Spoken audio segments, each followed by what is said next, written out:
Hey everyone, welcome back to the pod. Today we're going to be chatting about what boundaries look like in different aspects of business, having hard conversation.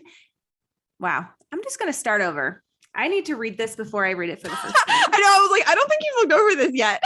I did not. Jesus Christ. If you want to change it too, you can. Today we're going to be chatting about boundaries, what boundaries look like in different aspects of business, having hard conversations, and examples of what boundary setting. We already basically said that. They can look like in different aspects of business. Yeah. Having hard conversations and having hard conversations. Awesome. And then are you going to do the ready to dive in? Well, I guess we can kind of play that by ear. If one person says one thing and then the other person says the other. Yeah. Okay. All right.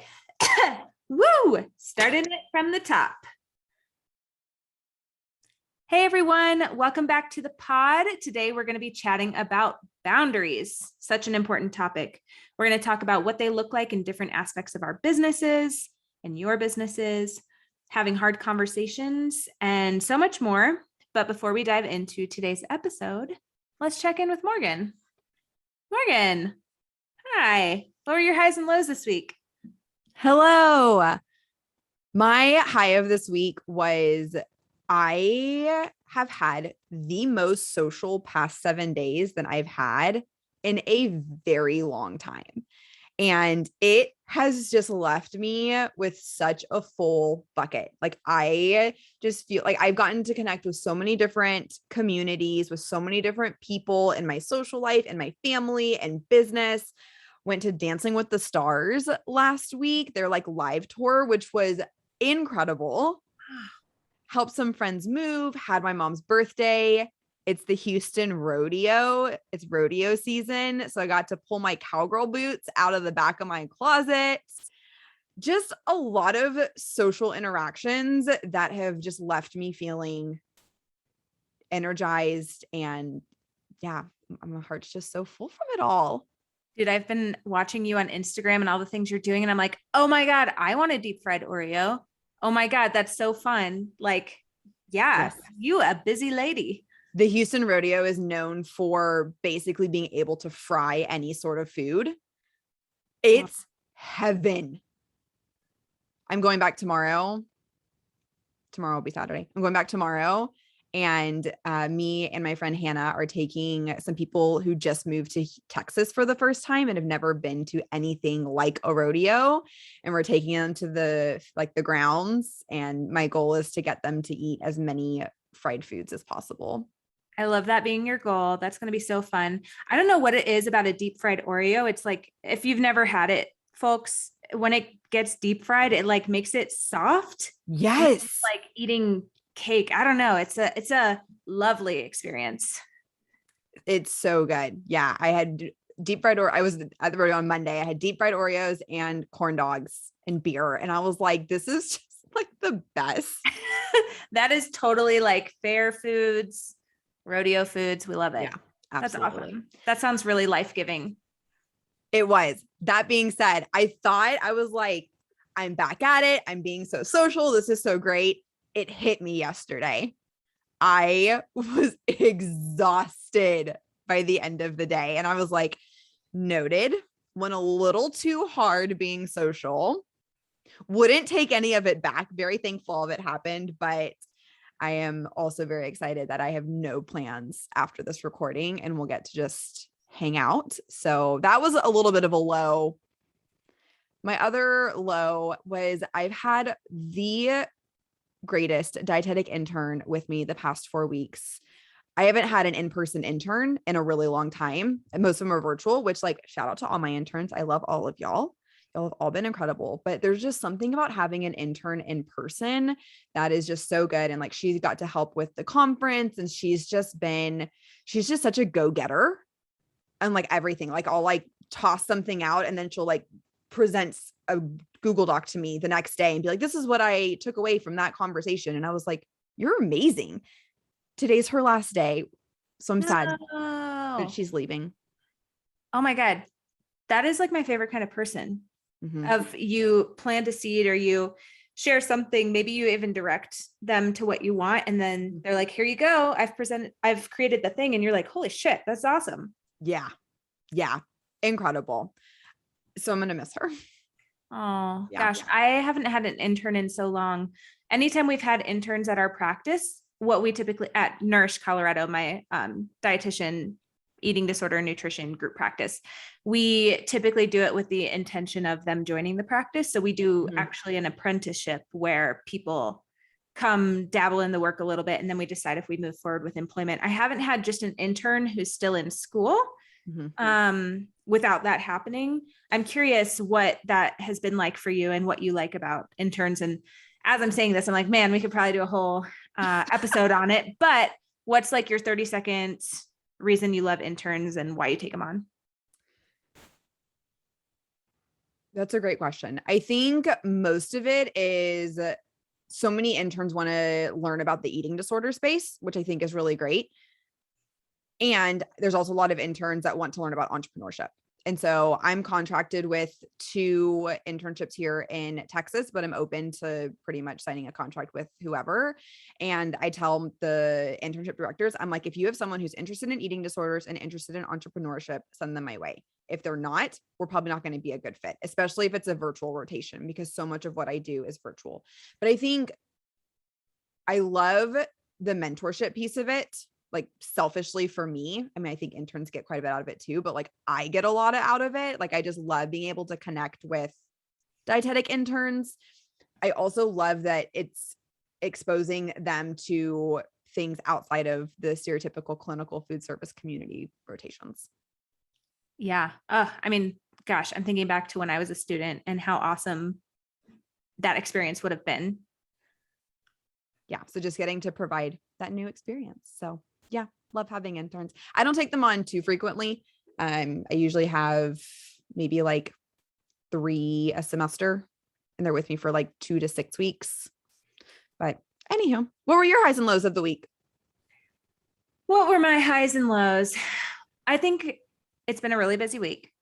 My highs this week were I've been having a lot of really good and hard conversations, which ties into our topic today nicely, with my business coaching clients around things they're going through at their practices and shifts and changes that need to happen. And also just the excitement and hope that they bring, and watching people build badass places for people to get treatment, and just getting to see entrepreneurs do their thing gives me so much life, and getting to be a part of that is such a huge privilege. It fills my cup so much. I had, I think, 7 business coaching clients this week, and I try to stay under 8 because I just don't have the time, but it was a pretty full week with business coaching, and every session I had, I was like, holy shit, this is amazing. And I'm so fucking proud of these people doing something different and taking risks. And I'm just thinking about, it always brings me back to when I first started my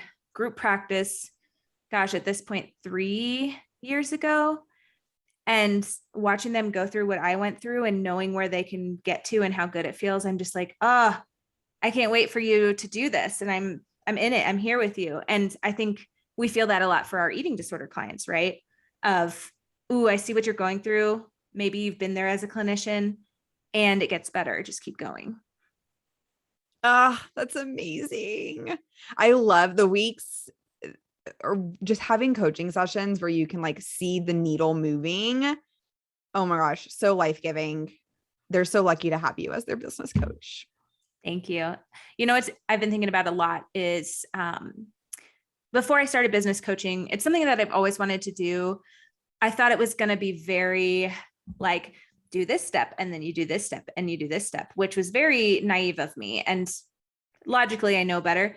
It's very much relational and working through group practice owner stuff that comes up when trying to build these things and in their interactions with different people. So that's been really interesting to support in that way versus just, here's your 10 steps to build your group practice, which, as I'm saying it out loud, like, duh, Hannah, makes sense that it wouldn't just be that. Yeah. Yeah. And my low this week is we have a really wonderful dietitian leaving our practice. Today was her last day. She's just going to try on something different, go back home, work at a treatment center. So I wanted to share that without sharing too much about this person because it's not my stuff to tell, but on the side of being a group practice owner and helping someone off board from your practice, I feel really proud of how I handled it and supported this person, how my team handled it and supported this person, and how this person was so respectful and did everything to wrap up what they needed to and got all their clients connected with new clinicians. And it was a really good experience. I know a lot of folks have fears of people leaving and feel like it can crush their business. And I wanted to share this too, to just say, like, it doesn't have to be a bad thing. And every single person at your practice is going to leave one day, including you. That is my soapbox today. Yeah. Oh, that's so sad that she's leaving, but I'm so thankful that it sounds like it all went like the best way possible, which, like, ties into what we're talking about today, right? Of, as an entrepreneur, like, you're in charge of a lot of tough decisions, tough conversations. Like, you're the one having to navigate all of that. And that's not the like highlight reel that's usually presented with entrepreneurship. Yeah. Whenever you start a business, like, that's not what you immediately think of like, oh my God, I'm starting a business for the first time. I'm going to have to say goodbye to someone someday. Like, so it's just like one of those things that comes up and can sometimes catch you by surprise. So absolutely. I feel like we're going to have to record a whole podcast episode on employees leaving and talking about that, because I've had experiences where I didn't show up in the way that's in alignment with my values. Just to be fully transparent, like, I was kind of an asshole and it was coming from a fear-based place. And so that's what was really lovely about this time, is I felt like I was the leader that I needed to be for myself, for everybody else, and the person leaving. Because at the end of the day, even if it's upsetting, even if it's hard, your reaction to the situation, if it is I'm even going to say an inappropriate reaction where you feel anger and passive aggressiveness and whatever towards somebody, that's not going to help the situation. They're not going to be like, oh my gosh, yes, I've had a revelation, I should stay at your practice. Like, it doesn't add anything productive or helpful, even though those feelings are valid, but feel them on your own time, feel them in therapy. Yeah. Adding that to the list as well, because it's tough. No one teaches you how to go through kind of these like soft skills of entrepreneurship, right? Like, there's the hard skills of like, this is how I create my Google workspace. This is how I sign an office lease. No one talks about like the deep emotional stuff that comes with running a business. So thank you for your vulnerability and sharing that. Absolutely. That's what we're here to do. Showing up 100% all the time. Yep. And speaking of showing up in hard conversations and things that have been going on this week, we want to take a moment to acknowledge some things that have been going on in the Hayes community and some harm that's being done, and just doing a little bit of reflection. We are going to keep it tight here because we want to be really thoughtful about how we move forward and how we are doing the least amount of harm and being the most helpful that we can. So without further ado, Morgan, you want to fill us in a little bit about what's been going on in the Hayes space this week? Yeah, absolutely. So this is actually the first thing Hannah and I talked about today before we hit record. Definitely a joint low for both of us this week of navigating everything that's going on, which is that Lindo Bacon has been harmful towards the weight inclusive Hayes community, not owning their privilege whenever it comes to being a thin person in the weight inclusive Hayes aligned space. There was one clinician in particular who was very vulnerable and shared some exchanges that they had with Lindo, as well as a response from ASDA, who is the trademark owner of Health at Every Size and Haze. And there's still some information coming out. It's all pretty new and fresh as we're talking about this, but just lack of ownership towards causing harm in a space where fat people's voices are not being heard and marginalized folks are not getting the space that they need in order to acknowledge or in order to share their own lived experience with it. Absolutely. That was a beautiful summary. Anything you'd add? I think what I would add is there were two particular interactions that came out from Mikey and Lindley, I believe is how you say their names. And we'll link all of this in the show notes, where they were so generous with their time and their energy and their vulnerability and sharing their experience. And so I want to plug them because they're both really amazing humans and just so eloquent with their words and naming the issues going on. And so if you can give money, support their work, that would be awesome. They both have Patreons, and anything you can do to support the cause. I think one of the main things is having these conversations and reflecting on all of our own spaces that we're taking up and how to be thoughtful and give credit where it's due and lift people up where it's due. Because the last thing we need is more thin white people talking about haze and taking credit for it. Like, we should all be practicing from this paradigm. It's vital, it's important, and it's awesome. And to be the face of something with a lot of unearned privilege is just fucking ridiculous. I'm mad. Yeah, you know it. Thanks for specifically plugging Mikey and Lindley, because their work is incredible, and so thankful for the way that they have shown up and brought light to everything that's going on. Yeah. And I know Mikey in particular has some action items for everyone on their Instagram. So we'll link their Instagram as well in how you can help bring awareness to this issue and hold Lindo accountable. And that's a big thing we've been talking about this week is accountability. And we want to acknowledge our own accountability that's needed. And yeah, I want to hand it over to Morgan for a second just to talk about our experience of accountability this week. Yeah. So we were lovingly called in by an incredible clinician via Instagram who just reached out and let us know that me in particular missed the mark on one of our recent episodes, on episode 12, about the thin privilege that I have when it comes to being able to work while traveling. And Hannah and I were just chatting about it. And while we can't go back and edit the episodes once they're launched, we definitely wanted to create a space where we talk about where we missed the mark, because we're not always going to get it right. And we definitely want accountability around that, especially when we have such an incredible community that is willing to call us in whenever we don't get everything right. And so on our Instagram, we have an accountability highlights now. And so anytime that we need to clarify anything or own up whenever we didn't get something right, we would just want that to be a space that we can put it and that everyone can go learn from our mistakes first and foremost, but also just like own potential harm that we have done, because that's never our goal in any of the episodes that we record. Yeah.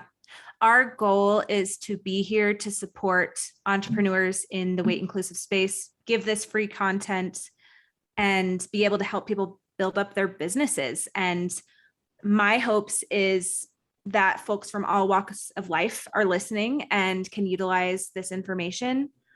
I know one thing that Morgan and I want to do is be really thoughtful, and it's hard because there is this sense of urgency we feel, which we know is rooted in white supremacy, around like, okay, we need to make sure as we're building out our weight inclusive innovators work that we are being intersectional and that we are uplifting folks with different identities than us. And we know we have a ton of unearned privilege, and like our existence, this is a weird thing to say, but our existence is problematic in a lot of ways. Like we understand that, and we are going to do our due diligence, and we're going to fuck shit up, and we're going to repair, because we really care about being in this space, supporting people in this space, and helping people build their businesses in this space that aren't just thin white people. Yeah, absolutely. Thanks for sharing that, because I mean, you nailed it. It's such a tough intersection to hold, of like wanting to provide education around businesses and also recognizing our privilege in doing that, especially with a title like Weight Inclusive Innovators. I mean, that's very much in the title, and we hold a lot of privilege around our body size within that. And so just wanted to, acknowledge that as well. Absolutely. And because we're dedicated to this for the long term, we want to be intentional about not being performative and being really thoughtful in having these things be rooted in social justice and lifting people up. So it's going to be a long-term thing, you know, and we're going to do some consulting with folks to make sure we're crossing our T's and dotting our I's as soon as we can. I do want to plug Whitney Trotter and Shelby Gordon. They do an amazing training on anti-racism and how that applies to clinical work. They're both incredible humans, and we'll definitely link them in the show notes. Highly recommend taking their trainings. I'm not sure if they're offering any right now, but that was totally transformative for me. And we talked a lot about white fragility and white saviorism, and all of those things are such a hard to navigate in this space, because we're all, I don't want to say victim to that, but we all do those things and we don't even know it. And that's hard. Yes, it is. It is very hard. I will actually have to check that out. I have not looked at that, so definitely going to go look into that. But all this to say, this is not the last time you're going to be hearing about all of this from Hannah and I. Her and I are continuing to talk about it. And as she mentioned, we do want to be really thoughtful with the information we put out and how we're navigating things moving forward. So you will for sure be hearing more about this, but are you ready to dive into today's episode? Yes, but first, a word from our partner / sponsor. I feel like I should redo that. Yes, but first, a word from our sponsor. Cool. Insert Heather Kaplan. I need to start reading stuff before I talk. I'm like, sponsor, partner, sponsor. It's fine. Yeah. We're good. We're good. Okay. You ready? Today, we are going to be talking about boundaries and having hard conversations in our businesses, with our clients, with our team members, and everything that comes along with being a weight inclusive clinician and business owner. As we were reflecting on the concept of boundaries and hard conversations, we felt like they were inextricable, because a lot of the time, the way we find our boundaries is by them being pushed, or us not realizing what we need, or falling into the traps of people pleasing and things like that. So that going through that and having your boundaries cross leads to having to have hard conversations to reinstate those boundaries. And so as we were talking about all the things that come with boundaries, we're probably going to miss some things because there's so much. But I think boundaries are the root of how we have successful, productive, values-driven businesses, because there's just so much there with boundaries. There's so much there with boundaries. They are so important. As clinicians, we talk to our clients all the time about setting boundaries to protect themselves. And sometimes we forget that those have to be applied to us in our businesses as well, in order to, like you said, live a values-based life, show up in the best way possible, make sure we're not overextending ourselves. Because what's the phrase? You can't, I feel like we always say phrases and I always get it wrong. You can't pour from an empty bucket. That's what I'm looking for. I think it's cup, but I like bucket because if it's coffee, then you get more coffee in a bucket than a cup. So I don't know where bucket came quotas from. on that. Quotas on it. It's going to be on our merch. You can't pour. I literally have no idea where bucket came from. I have nothing around me that resembles a bucket. I think maybe because we were talking about like filling your cup or like filling your bucket. Oh, filling your bucket. You're okay. Yep, you're right. That's it. We'll say this. You can't pour from an empty coffee mug. There you go. You know what's shitty about boundaries? What? Sometimes it feels like shit to do them. Yes. Like awful. Yeah. And I think that's what's hard and stops us from implementing them or having hard conversations because it feels so bad. Are you someone who avoids conflict or leans into conflict? I love me some conflict. Is that weird? No, not weird. But this is what I think is so interesting about us. So you're a 7-wing 6. Mm-hmm. I'm a 7-wing 8.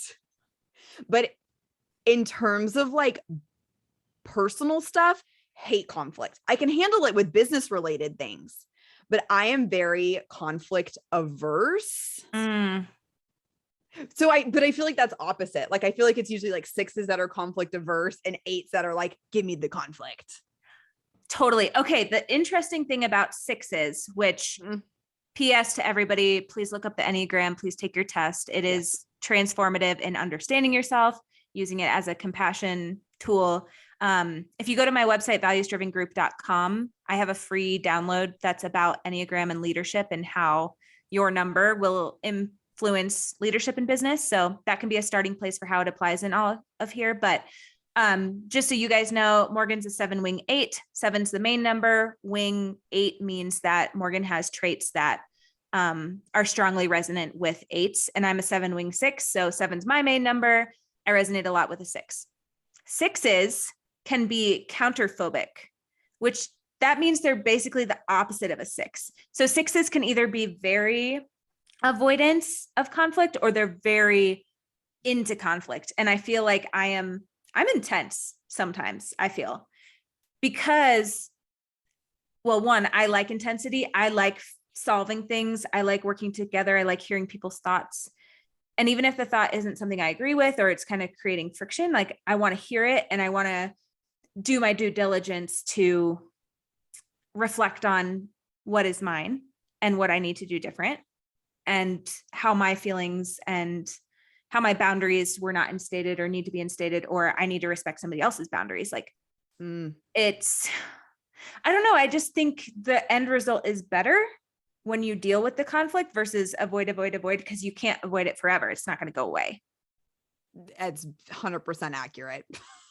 It's not going to go away. Yeah. And maybe it's just that I like to sit with things longer and like process them a little bit more. But then I feel like if I wait too long, then I'm like, oh, this doesn't really matter anymore. Like the time has passed for me to say something. And so that's where that like avoidance comes from.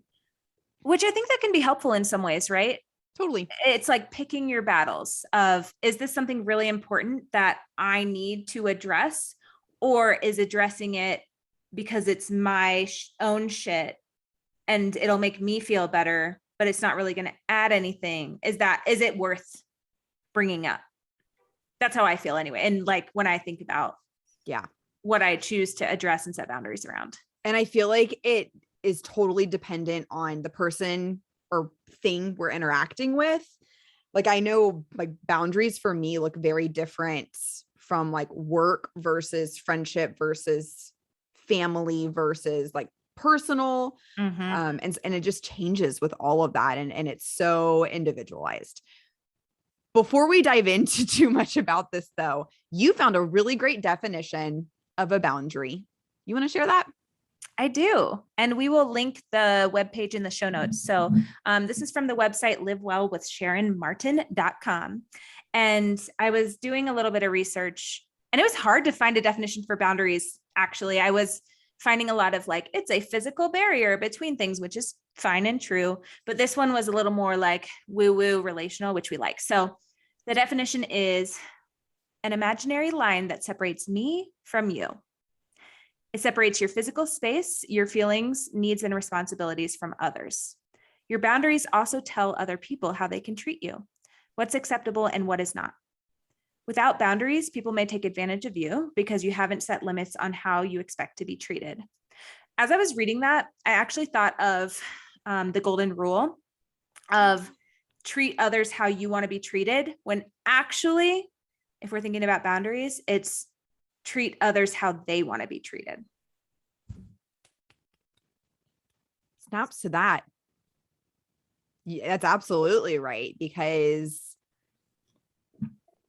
we don't get to determine what other people's boundaries are. And we have to be respectful of the boundaries that other people set with us, because we would want someone to be respectful of our own boundaries.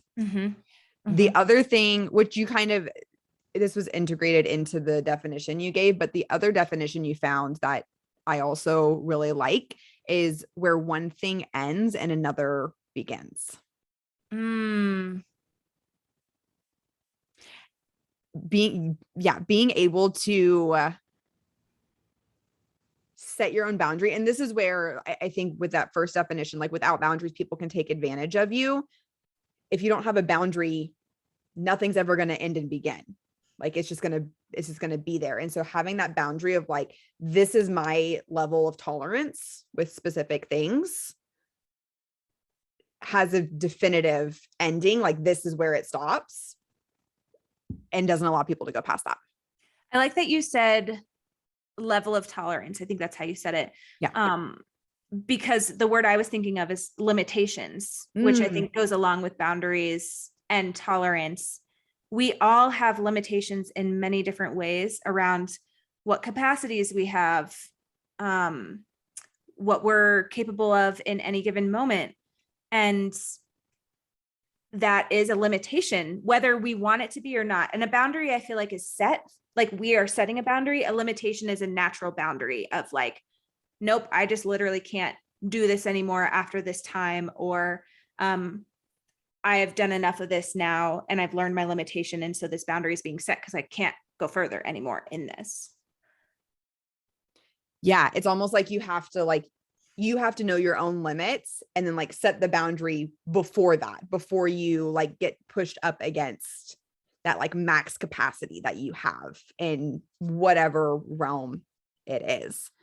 I know for me, one of the boundaries that I am always working on is managing other people's sense of urgency. And I think that ties into people pleasing, because when someone asks me to do something, whether that's like through text, through email, whatever that looks like, especially if it's related to business, I want to like immediately respond, immediately get it done, because I don't want the other person like waiting on me.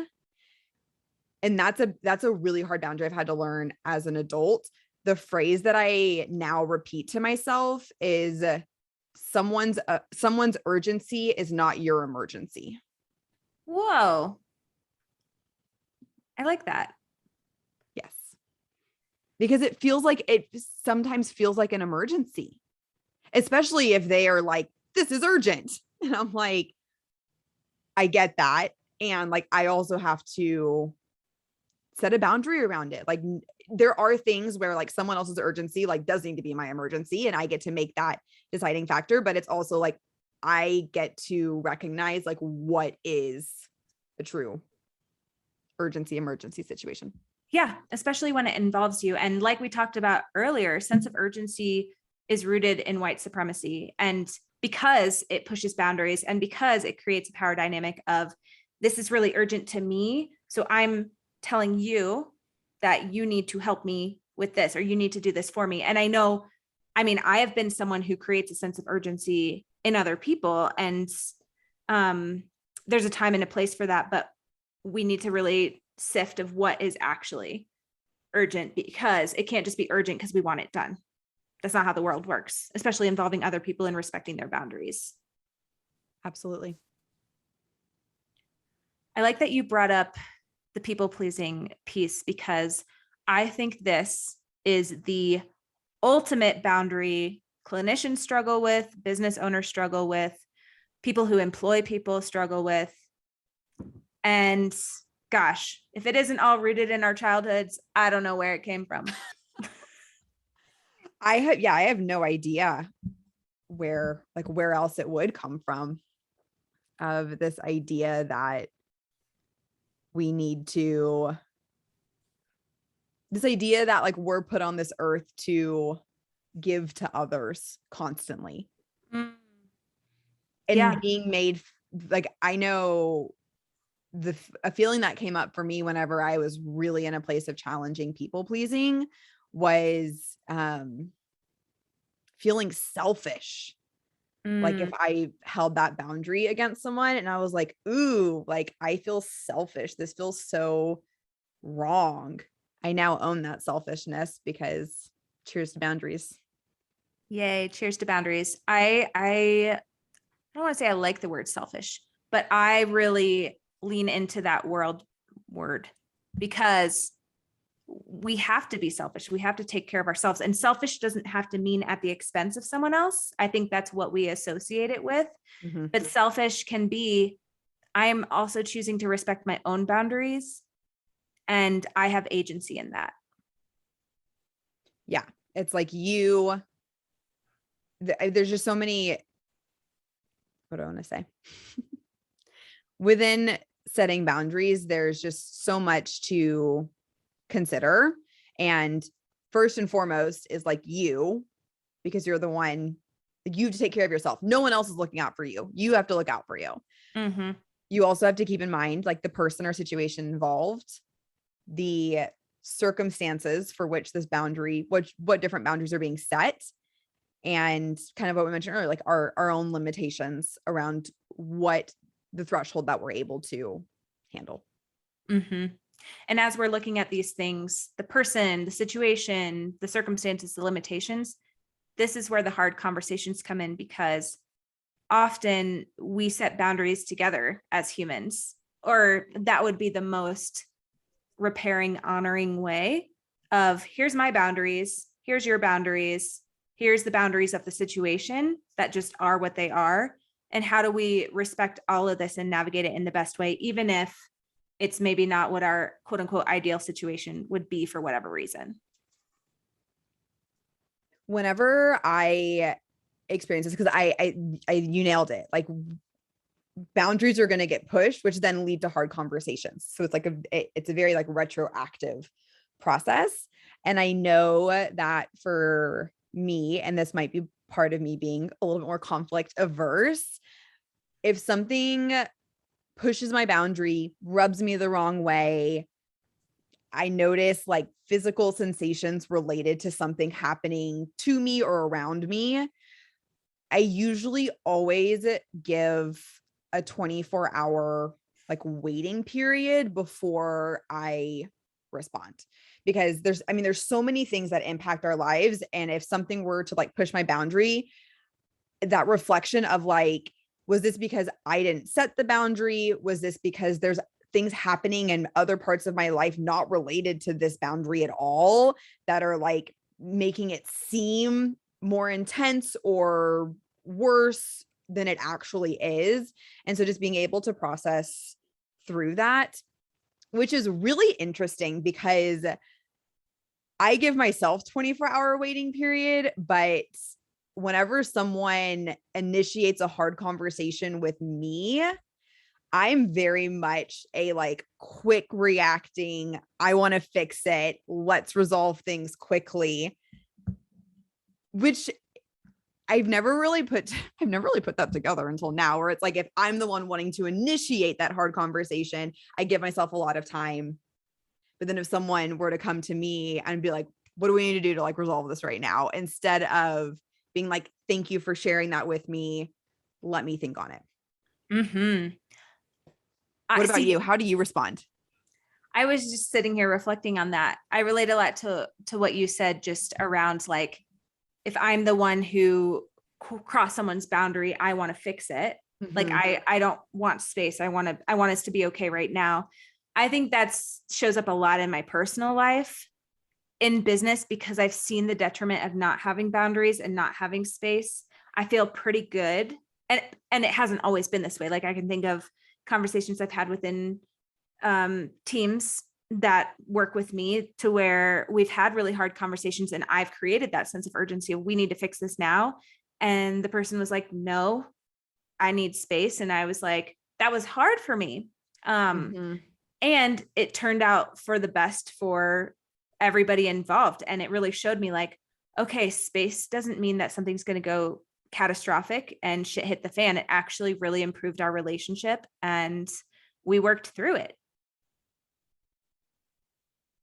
Yeah, it's, as the person who is on the receiving end of a hard conversation, I think there's maybe this is like what we're conditioned to believe, and it's not actually this way, but I have a similar reaction to you where I'm like, if there's space, it means that something catastrophic is going to happen. And that is so uncomfortable to sit in. But I think that also just goes back to like, that feels really uncomfortable for me to sit in.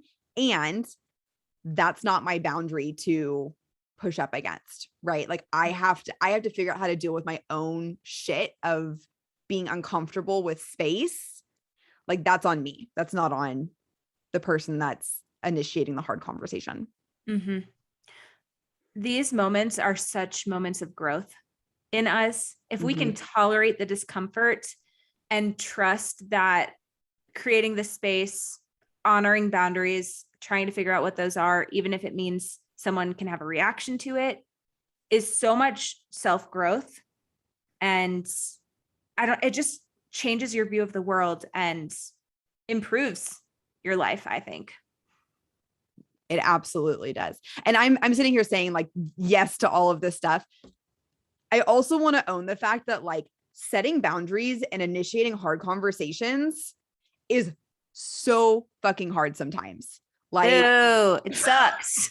It sucks. And so like, I don't want to sit here and talk about like boundaries and initiating hard conversations as if I'm like really great at it, because I'm not. It's something that I'm constantly learning all the time. One thing that I have found to be helpful is I'm so thankful for having such great friends and community where I have a few trusted people in my life where I'm like a verbal processor. And so if something's so uncomfortable, like I actually have friends that will like role play out conversations with me to help me respond or help me approach a hard conversation or set a boundary in a respectful way. Because I think this is where sometimes my 8-wing can come out, where it's really brash and harsh, and that gives the wrong message too. And so it takes a lot of concentration and dedicated time towards this in order for me to like feel remotely okay and good, I guess, is for lack of better words, in setting a boundary or initiating a hard conversation. I appreciate you naming that this is not easy for you. And I am with you in that sentiment. We are not boundary experts, as in we hold all the boundaries all the time and we respect people's boundaries all the time.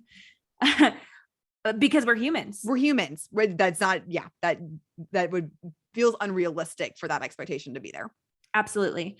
And a lot of the time we quote unquote work things out on each other and we figure out a boundary is needed, and we couldn't have known unless that situation happened. So yes, we cross our own boundaries. We cross people's boundaries, like that we all have. I really like what you said about your friends and doing role playing, because if they're really good friends, they're going to call you out gently on your bullshit too. And they're not just going to be like, okay, so this situation happened. I got your back in that. Everything you said was perfect. You did no wrong. You're an angel, whatever. They're going to be like, hey, actually, I can kind of see what the other person was going through. And here's how, if it's helpful, since we're role playing, like, here's how I might think about it if I were you. Yes. And yes, I'm very thankful for that. I feel like if I had friends that were like behind me 100% of the time, would not be good. No, all my friends that I am able to show up in that space with are really great validators and like to show alternative perspectives, which I'm so thankful for, because getting, like you said, growth happens when you're uncomfortable.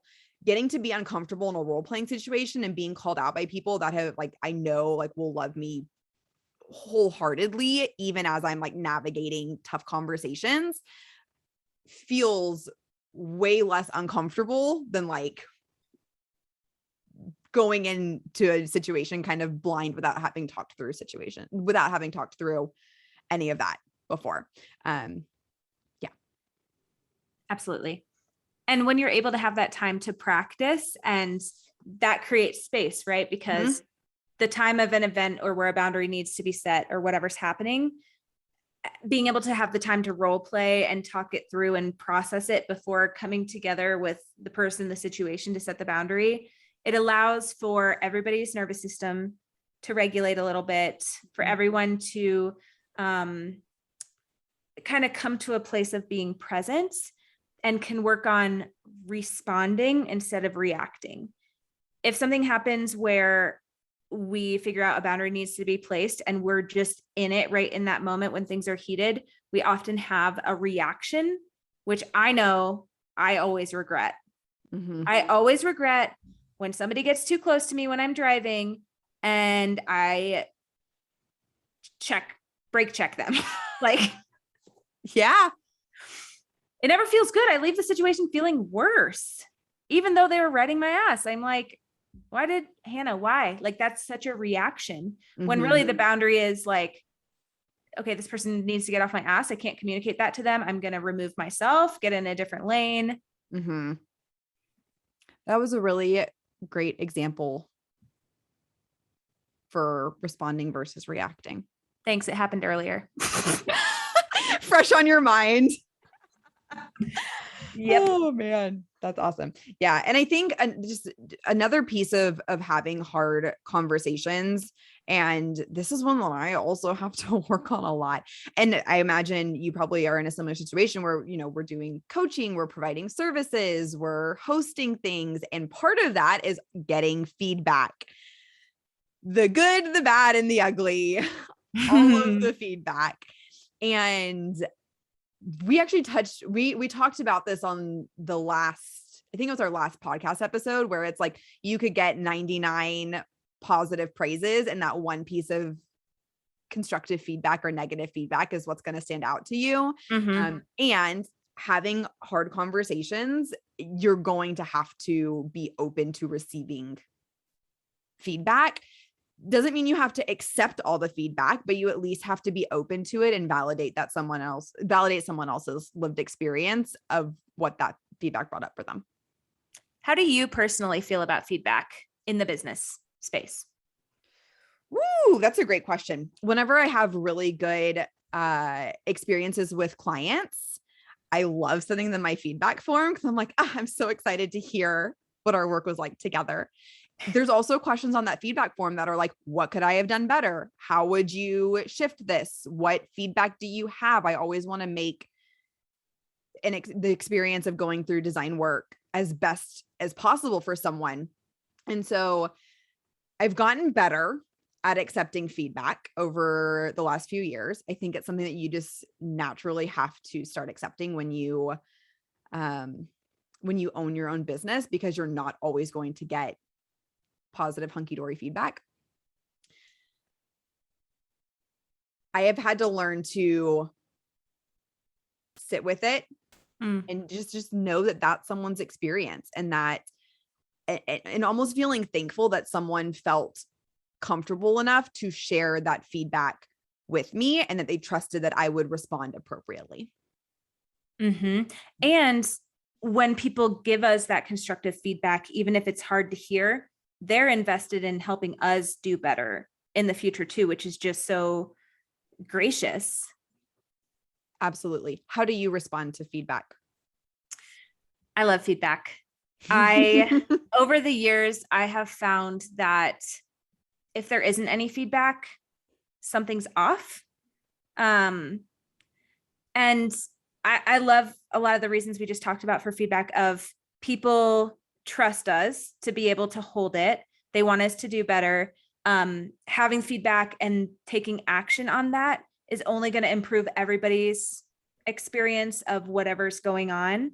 And it helps you grow. If you are told constantly, like, everything's great, you're great, etc., then nothing changes, nothing grows, nothing improves. And when we're interacting with other humans, there's always got to be some feedback or always something we can do better. And I like to specifically, when I talk about doing things better, I think about doing things better for the greater good of everybody and making our lives more peaceful versus doing something better to be the best. Cause like, I don't care about that. I'm a B plus, like I told you guys. Yeah. I want everybody to be satisfied and content and feel good about what's going on in interactions with me or working for me or working with me, whatever's going on. So love feedback, very open to it. Sometimes I like when it's hard feedback because it challenges me. Yeah. One of my top values is growth. And it's always like growth doesn't happen when you're comfortable. And anytime I get negative feedback, I just have to remind myself of that, of like, you're growing, you're uncomfortable right now and you're growing. I think the other piece of this, I put together a whole flow chart because there was one point where I got negative feedback on something and it hit me in the core. Like I took it to heart so strongly. And I ended up, after talking it through with my therapist, actually put together a negative feedback, like mind map kind of. And one of the things was like, you don't have to accept everyone's feedback. And one of the questions asked was, is their feedback in alignment with your values? And that was like one of the most helpful things that I have gotten. It doesn't mean that, I'm going to be like, no, thanks. Don't tell me what you think. Cause like I do want to be respectful and I do enjoy hearing other people's feedback, but in terms of making sure I keep a sense of myself and making decisions aligned with myself, I do have to ask like, thanks. I'm appreciative of this feedback. Is it in alignment with my goals, with my values? Is this feedback that I'm going to like accept and make changes? Yeah. If it's feedback around like the way I said something was harmful or upset with someone, I'm like, yes, oh my God, please tell me. I want to do right by people. If it's, you don't like my hair color, I don't give a fuck about your feedback. Right. But it's like, those are all part of hard conversations. Like if someone came up to me and they're like, I hate your hair. Like I wouldn't know how to respond in the moment. I have no clue how I would respond in the moment. And so it's having to be aware of all of the boundaries, all of the hard conversations that could possibly come, which will kind of guide us into these look really different with client relationships, team member relationships, and also within our businesses. Absolutely. So I think we have a whole host of different kinds of folks listening to the pod. I know a lot of them are clinicians who serve clients, which we love. And so we wanted to discuss the boundaries we see folks struggle with in the space of working with clients. Some have involved the clients, some are our own boundaries, and these are pulled from our experiences and what we also work with people on. So want to hit it?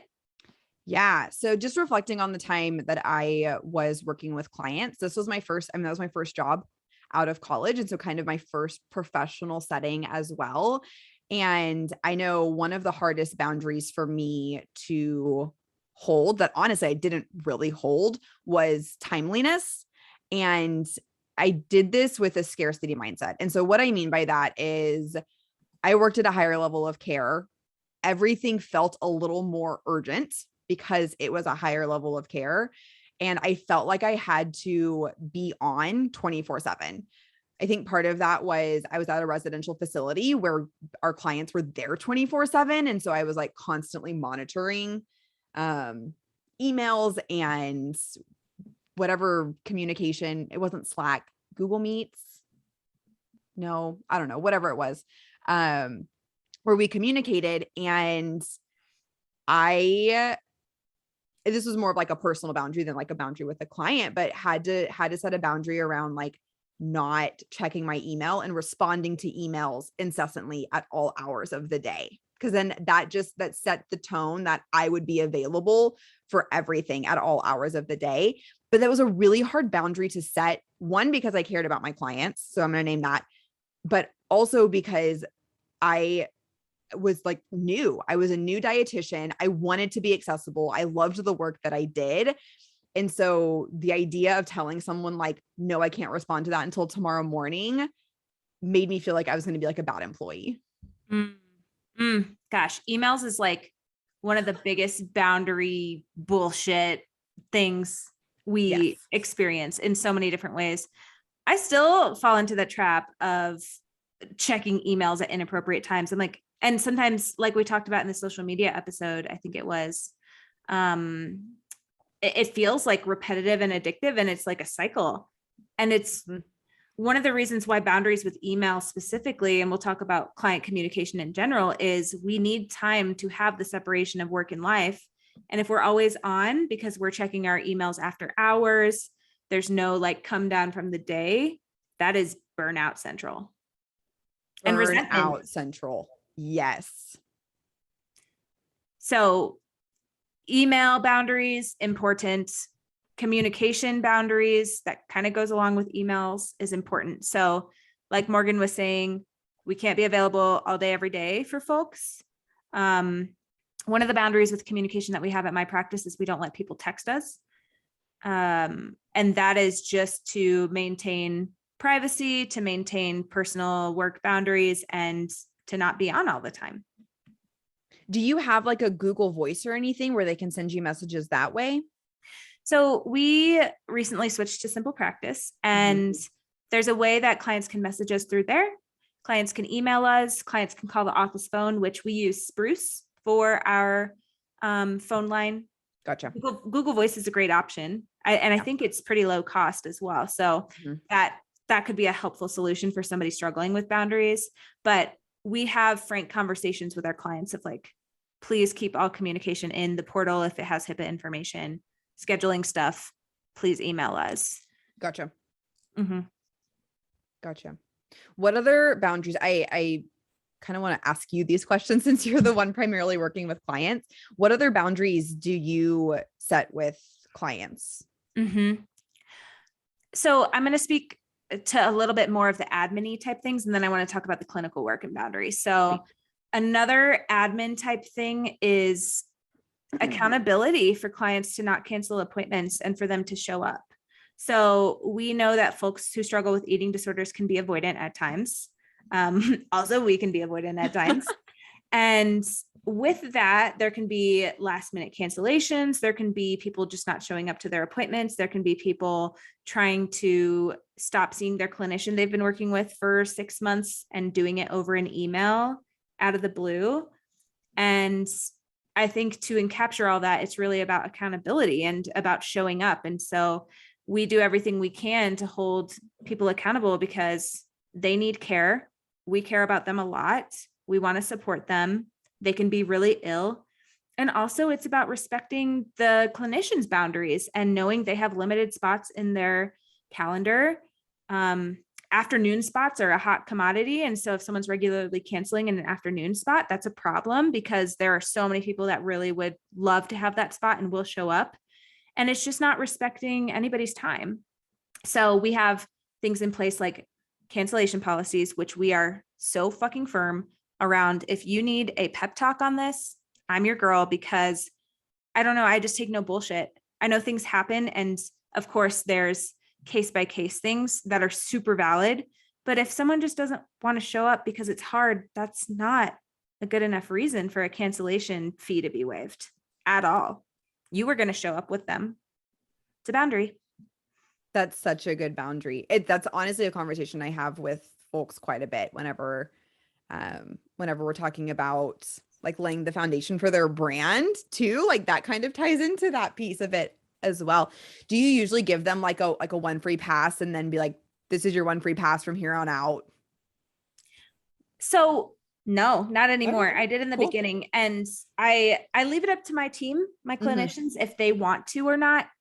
But I really encourage them to hold feet to the fire because it's a respect thing. Yeah. You kind of knew what you were coming here for, and to just decide on a whim that you don't want to show up today is tough, and it doesn't benefit you, it doesn't benefit the clinician. And so I like to be firm and be like, no, I'm sorry. Hmm. Yeah. Another, and this came up for me. So I'm curious how you handle this from specifically an outpatient point of view, because this came up a lot because I worked in residential PHP and IOP levels of care. And that is having to hold boundaries within conversations around the appropriate level of care that someone needs. And maybe that's even just like consistency or frequency. But it's a really hard boundary to hold. But I think it kind of goes back to the accountability piece as well. But I'm curious how you handle that from like an outpatient perspective. Mm, this is one of the hardest things we come up against because ultimately, TLDR, if somebody is very sick and needs a higher level of care, we want them to go to the appropriate level of care. Like if behaviors are intense, mood is not great, things are going to go down, they're medically unstable or heading in that direction, it's not appropriate. And treatment centers are at capacity a lot of the time. Folks have trauma from treatment centers. Folks want to do harm reduction and don't want to go to treatment sometimes. And so, how do we respect their boundaries of what is the care that they want, while also respecting our limitations as outpatient providers in not being able to monitor to the extent that somebody might need? It's tough. That one's a really tough boundary. And a lot of the time, how we kind of navigate that is just having a treatment plan or a game plan and expectations that both parties agree upon. Because again, our clients get to set boundaries too. Just because we say, oh my gosh, you need to go to a higher level of care and they have some trauma, for them to set the boundary and be like, actually, no, I'm not doing that. That's going to be really harmful. Like we need to respect that boundary and figuring out when those moments are happening. Yeah. And I think that goes back to, and you use this word expectation, right? Knowing what both parties' expectations are to keep everyone as safe as possible when that Exactly. happens. But yeah, definitely a hard conversation to have. Super hard. And when you are having those conversations, it's usually with clients with complex situations. Another boundary you have to keep in mind is like, what is your capacity for treating clients and what is your caseload? Having more intensive clients, usually with higher acuity, means seeing less clients because that is burnout central. It's a lot of emotional energy to show up for people in the very best way. Like, I'm not saying it's a negative thing. It's just, we cannot see 30 people a week who are really struggling in their eating disorder. And so boundaries clinicians need to reflect on too is what is a reasonable capacity for me to see clients?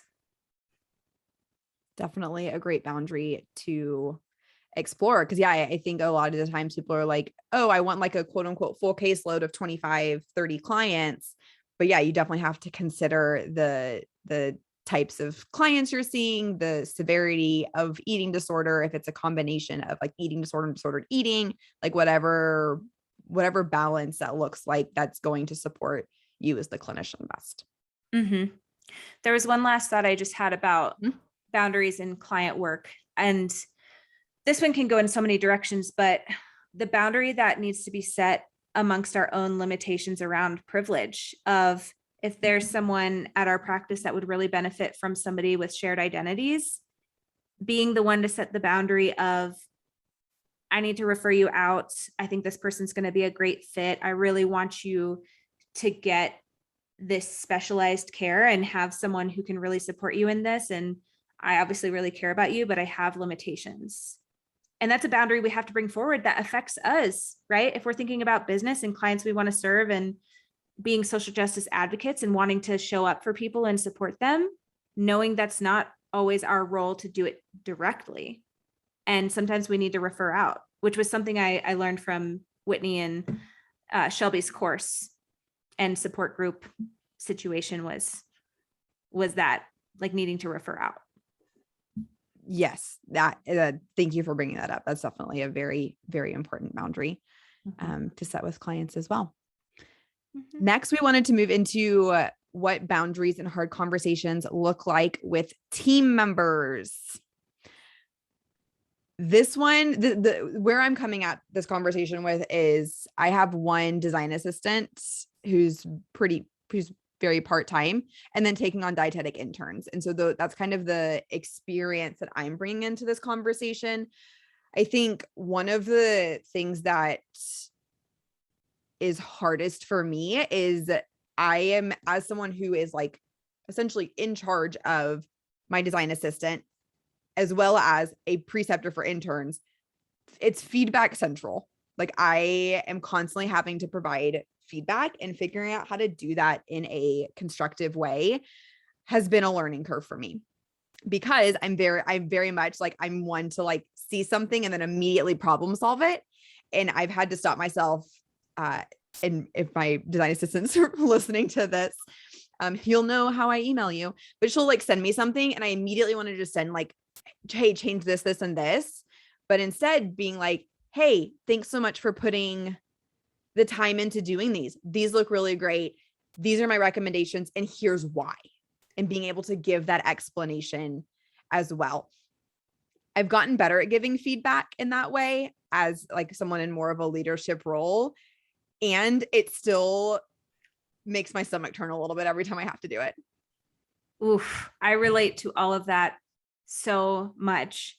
And giving feedback is a practice, right? Like, I'm sure in the past, I know for me, there's been times where it's like, my feedback is, you did a shitty job. Let's do better next time. And I would never say that to this day, but it just doesn't do anybody anything good when we don't have the thoughtfulness and the construction behind feedback. I love the starting with the positives and really sharing your gratitude for the work someone does, and then giving them a learning opportunity of, ooh, let's tweak this, or let's do this a little bit different, and here's why. Because then we're invested in our team's growth, and we're also modeling what constructive, positive feedback is, which is important. It's so important. And I would say there's the modeling the boundaries around, or the modeling feedback and what that looks like of giving feedback, because yeah, it is definitely a learning opportunity. But I think even in modeling certain boundaries around like our own boundaries of like, hey, if I, for whatever reason have a burst of energy and I'm working at 7:00 at night, responding to an email and either saying, I know this is after hours, please don't respond until it's a good time for you, or I'll just schedule it to be sent out the next morning. But yeah, because that's a boundary that I want to, and anytime someone sends me an email, like before or after like normal work hours, and they name that of like, I know I'm sending this to you at an odd time, please don't feel like you have to respond, like feels good. Absolutely. Absolutely. And then there's kind of the flip side of that is us not responding to emails at off times to model those boundaries for other people as well.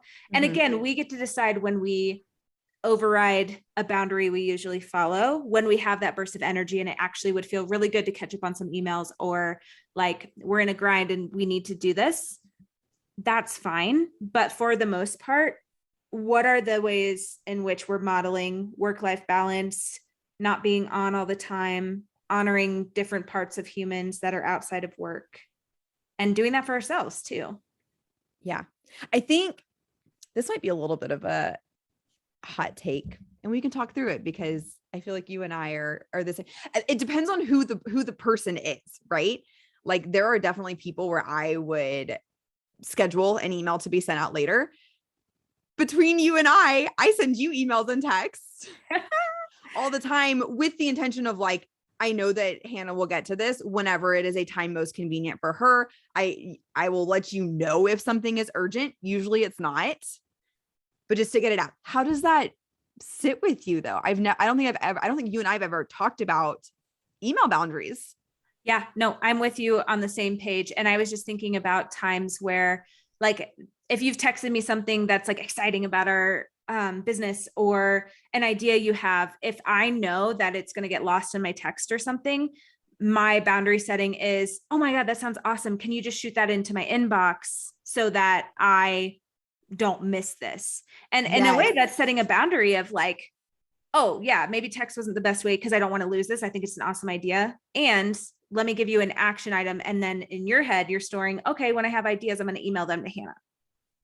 Nailed it. I do that all the time with people because it just in like not with clients, but with team members, with people, with business clients, like it's a small space. We have each other's phone numbers. I'm so thankful we do because it's so fun to like send a coffee or text a happy birthday or check up with someone in that way.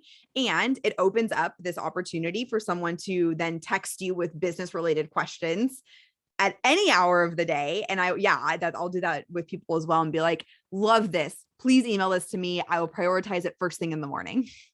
Absolutely. And when it comes to like thinking about being in a group practice setting and being a leader and being the point person that people bring a lot of issues to, I feel like our job is to model like what is a fire that you need to call me about versus what can be an email that I will get to you in 24 hours to protect everybody's time and energy and really help people learn what is a true fire. Because if it's a new clinician who doesn't know yet, it is my job to help guide them and show them and how the ideal way of handling it would be through communication.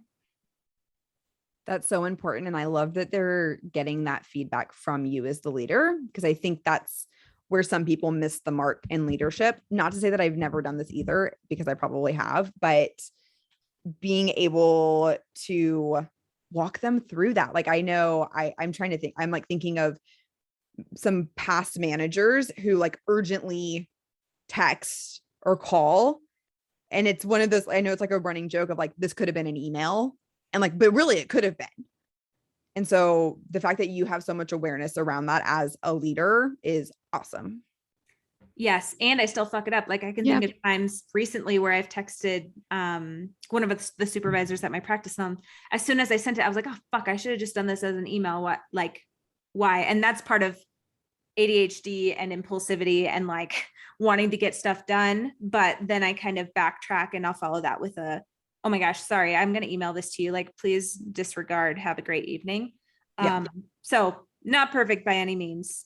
And I think that kind of leads to the idea of respecting our team's boundaries too, of like respecting people working during the day. And when they're home to be with their families and focus on that or whatever they have going on. Also, boundaries around expectations. So I feel like it can go either way. I'm going to kind of speak to it on the team member side, and the expectations we have on our employees has to be in collaboration with them.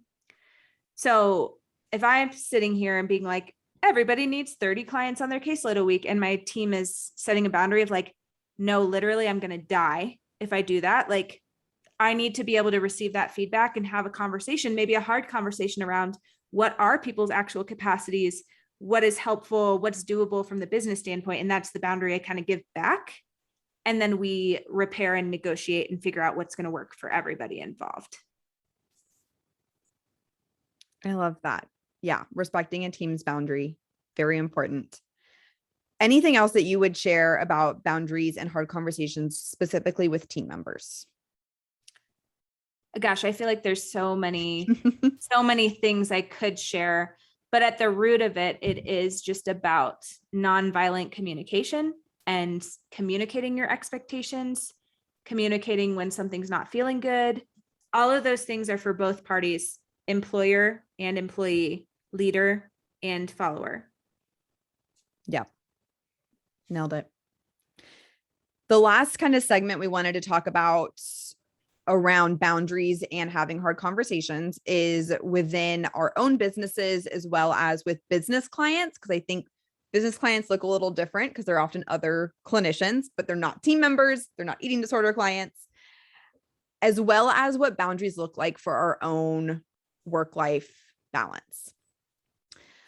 I'm going to start this one off with my designated work days and times. And I was reminded of this today. And my intern also reminded me of this today because she sat in on 3 business calls this morning that I had. And I texted her in between like the second and third one. And I said, okay, one more, yay, let's go. And she texted me after and she goes, I see why you only take calls like this on Tuesdays and Fridays, because this is kind of exhausting. And I was like, yes. And so preserving that energy is one of the top boundaries that I have set for myself, that I did from the get-go, that has not led me astray at all. So my Mondays and Thursdays are my behind the scenes days. I don't take calls those days.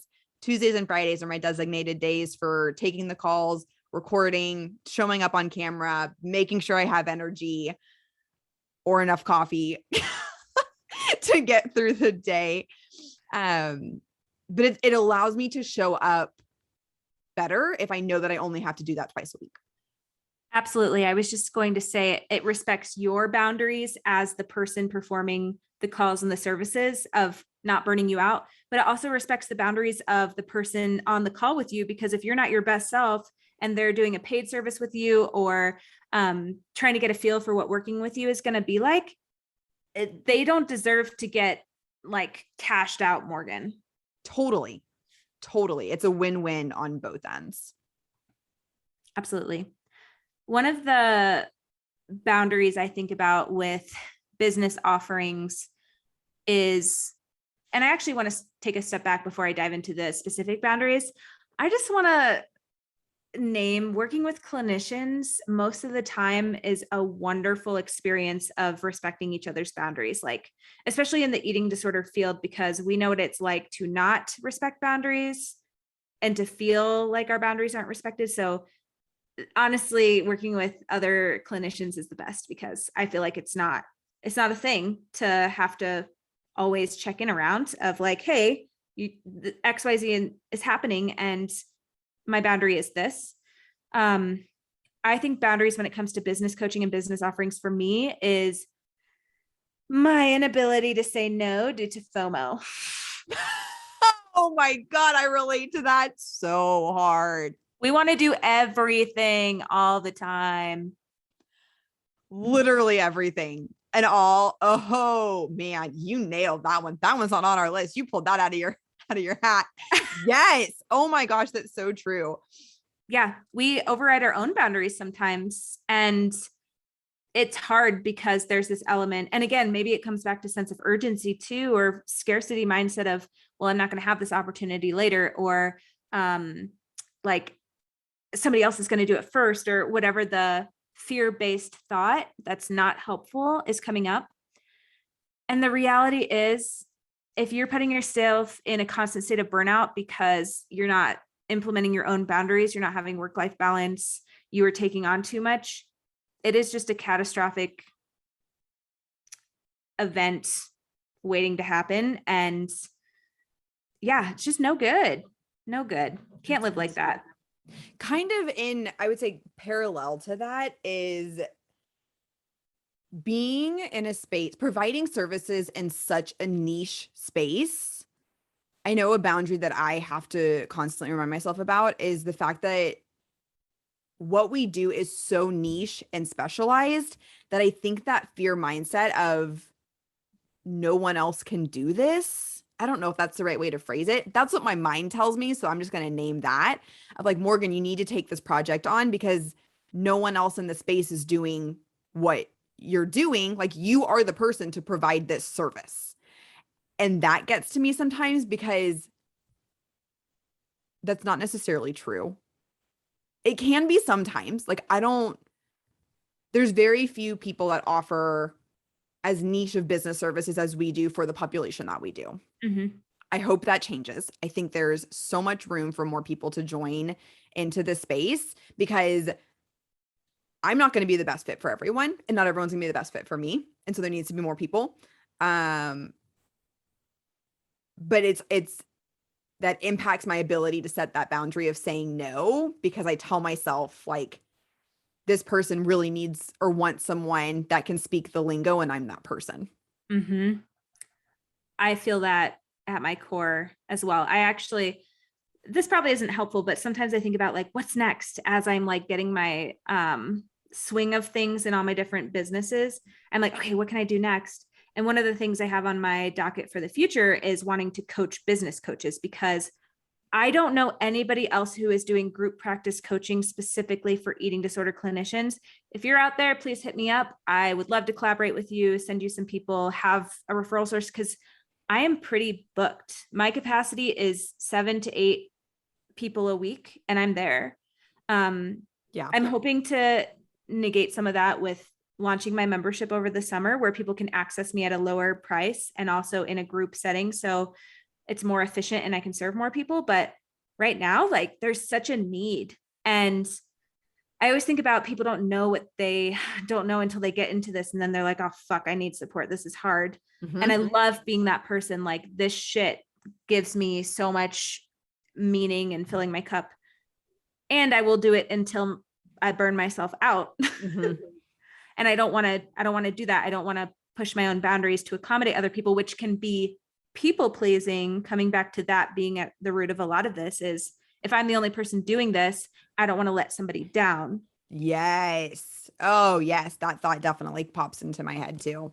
And also, same goes for me. If you are a clinician in the space that also does types of services like branding, marketing, web design, we need more people in the space. Connect with us. Send us your information. We need to create a referral source or a referral doc.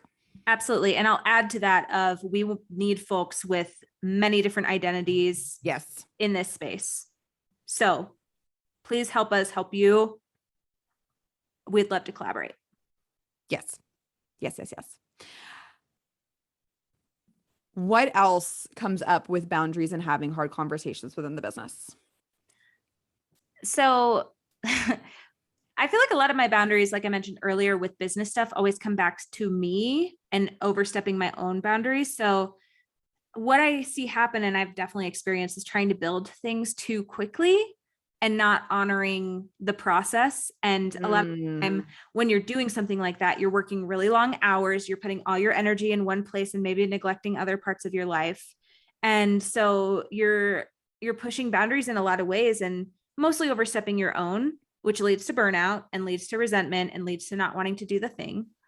And so that sense of urgency with building something quickly, again, not helpful, but we can fall into that trap a lot for many different reasons. And I even think about like doing this podcast. I feel like we're doing a really good job of pacing ourselves and building something we want to be sustainable because we love doing this so much. If we had spent like the first 2 months of this all day, every day, just recording episodes, trying to like pump out content, it wouldn't even be fun anymore. It would just be, we'd be crossing our own boundaries and limitations. Yeah. I remember us having that conversation whenever we first started, and we're like, let's kind of figure out what schedule would be best for us. Both of us being very hyper aware of making sure that we didn't take on too much too quickly, and like tracking our hours and making sure our division of responsibilities was pretty even. And I definitely think that contributed to our ability to keep this sustained. For sure. But totally relate to the building things too quickly. I think that's what happened with the Weight Inclusive Business Academy the first time I launched it. Cause I was like, I spent so many hours, and I still fall into that trap sometimes of like, oh my God, I need to like crank all of this out. And then I'm like, take a chill pill, Morgan. You can do it in smaller chunks. You're okay. I even thinking that we have to work in that way deters us from doing things. Like, you'll hear me mention this probably too often. Maybe one day I'll start it on the podcast, but my insurance course that I want to make, that's so needed, in my head, I'm like, okay, I just need to spend a weekend cranking it out. And it's like, no, literally, I am so deterrent to that. I can't. And it goes back to the building something fast that's going to burn me out. That's not going to be sustainable. It's not going to be good. And it's going to take away from my need to connect with people outside of work on the weekends and water my plants and hang out with my dog and shut off and do all the things that nourish me in a different way to respect my boundaries. Yeah, absolutely. I think that's also building things really quickly too is part of like the Enneagram 7. I don't know what you're talking about. But I think it's true, especially now as people, like, it's just very common for people to be creating more online content, courses, memberships, things like that. And there's times where I am just like so lit up by doing something that I'll crank something out really quick. But I think in the long run, there's no way that that's feasible with every single project that I work on. Absolutely. Yeah. If it's forced, it's no good. And there's a difference between forced and putting a little bit of pressure or fire under your feet. Forced is very much like that sense of urgency. This has to get done. I'm going to run myself into the ground doing this. Like, not working in your creative flow. Exactly. So I think we want to leave with y'all today just some examples of what boundaries can look like. And we're going to share these knowing that we are not experts at any of these, but it's things that you might just be able to add or keep in the back of your mind as you're going throughout the day and weeks and having to set some boundaries and what those could look like. So one that we alluded to earlier is cancellation policies. And I want to add to that is having a policy in place and enforcing it. Do you have someone sign a document? Yep. Oh yeah. It's part of our new client paperwork. It needs to be, and it's kind of a commitment on the client's end too, of like, oh yeah, I need to really show up to this thing in order to get the most out of it, in order to do the recovery thing and get support. And yeah. Cool. Yep. Second example of setting a boundary is saying no to things that you know are not going to fill your bucket, that are not going to serve you in the way they need to, making sure that you're being respectful of your own time and your own boundaries. And as hard as it may be, saying no. Absolutely. And I want to add to the idea of saying no, say no and don't be apologetic about it. No is not mean. That's great. Yeah. I feel like so many times it's like, oh my God, I'm so sorry, but I can't. Instead of just saying, I'm not able to put my time and energy towards this project right now. Yep. And I think about this in context of clients and saying no to them. I think about it in context of team members and having to say no to them. I have had no said to me by my team members that I respect if I ask them if they can help me with something or show up to this event. And if they, and I'm actually really proud thinking of this, because a lot of them will be like, no, I have plans, or no, I'm actually doing this other thing. They're never like, oh my God, I'm so sorry, I can't do this for you. And I can't help but think that is what draws them to being so awesome and working in this space together, is we all value that direct communication and know we don't have to be apologetic about it. Absolutely. And that kind of leads to also another example of boundaries is being clear and objective. It goes back to Radical Candor.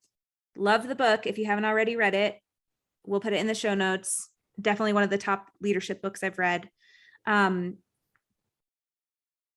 we're being clear and kind, we are setting a boundary and modeling boundaries and being respectful. Quite frankly, when we're not clear, we're being confusing. And in a way, we could be pushing somebody's boundaries by not being clear. So it's really important when we don't do these things. It kind of falls into that category of ruinously empathetic, which also kind of goes along with people pleasing. And it doesn't serve anybody. It leads to resentment. It leads to confusion. We got to be clear and objective in our communication. Yep. One of my mantras that I repeat to myself is clear is kind. Clear is It can kind. be hard, but it's kind. I love that. A fourth example of setting boundaries is just for being respectful of everyone's time, both your own and the person on the receiving end. And this can look like kind of how I mentioned, having designated work days and times. So you're showing up as your best authentic self, and also being respectful that might be the case on the receiving end as well. And going along with that too, being present in those times and really showing up. Like if you have a commitment to do work with a business coaching client or with a client with an eating disorder, Be present, respect the boundary of you allotted this time to this person, they're paying you, show the F up for them. It's a boundary. And a great boundary at that. Another one is being able to give space whenever there is conflict. Instead of reacting, it allows you to take a step back, calm down a little bit, not have this urgency, and then be able to respond in a really thoughtful manner. Mm-hmm. Mm-hmm. And the last one that we were thinking through is delegating and how that's a boundary in we can't do everything, and delegating helps us respect our own boundaries. And as we're delegating, we need to respect what people's capacities and limitations are for our expectations. And that's what we have for y'all today around boundaries, having hard conversations, and what that can look like in different aspects of the business. Thank y'all so much for listening to the Weight Inclusive Innovators podcast. If you like what you hear, be sure to subscribe to our podcast to add us to your queue every week. Please leave us a rating and review and share with a friend to help us reach more weight inclusive business owners who could use support and pep talks. We'll see you next week. Bye.